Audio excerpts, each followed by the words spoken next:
Top quality और consistent performance के लिए सिर्फ सिल्वर पंप्स, नाम याद रखना। ज़ेपोरिज़िया में यूक्रेन का हमला, रिहायशी इलाकों को निशाना बनाया गया। यूक्रेनी हमले में इमारत ध्वस्त।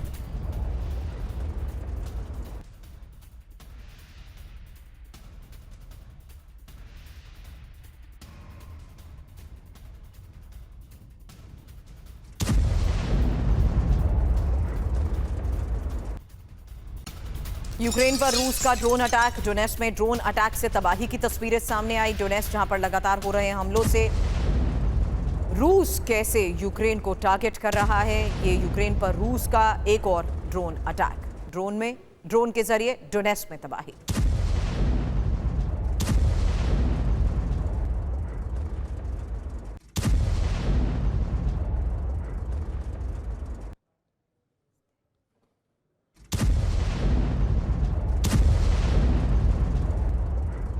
और बड़े पैमाने पर मिसाइल बना रहा है रूस। एक और बहुत बड़ी खबर है, रूस के पास इस वक्त 13,000 से ज्यादा मिसाइलें हैं।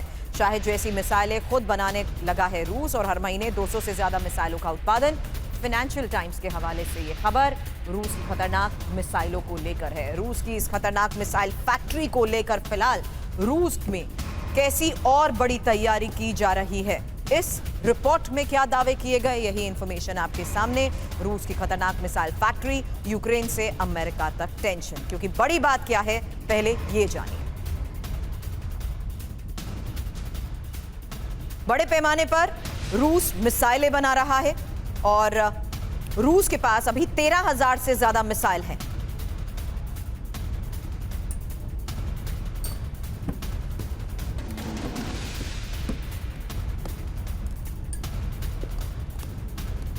फिलहाल रिपोर्ट में बड़ी बात क्या है, रूस लगातार मिसाइलों का उत्पादन कर रहा है। रूस के पास अभी 13,000 से ज्यादा मिसाइलें हैं, हर महीने 200 से ज्यादा मिसाइलों का प्रोडक्शन और शायद जैसी मिसाइलों का बड़े पैमाने पर उत्पादन, स्कैंडर मिसाइल का भी बड़े स्तर पर उत्पादन। हालांकि फाइनेंशियल टाइम्स की इस रिपोर्ट में जिस तरीके से ये बड़े दावे किए गए हैं, आपको बता दें ईरान पर क्या निर्भरता खत्म हो चुकी है, क्योंकि अब ईरानी शायद मिसाइल की जरूरत नहीं और ईरान के कमजोर पड़ने से ही असर नहीं पड़ेगा। 2024 में ईरान ने फतेह 360 मिसाइल दी है और रूस ने फतेह मिसाइल का ठीक से इस्तेमाल भी नहीं किया। रूस को फतेह मिसाइल की जरूरत ही नहीं पड़ी।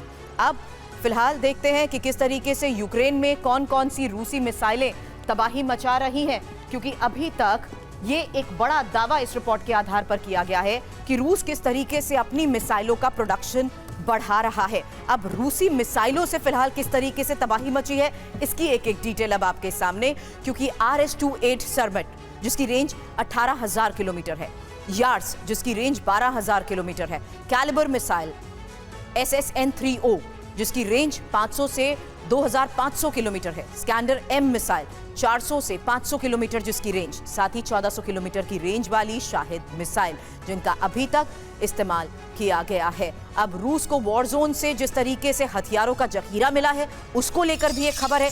यूक्रेन सेना के हथियारों को रूस ने कब्जे में ले लिया है और पश्चिमी देशों ने यूक्रेन को ये हथियार दिए थे।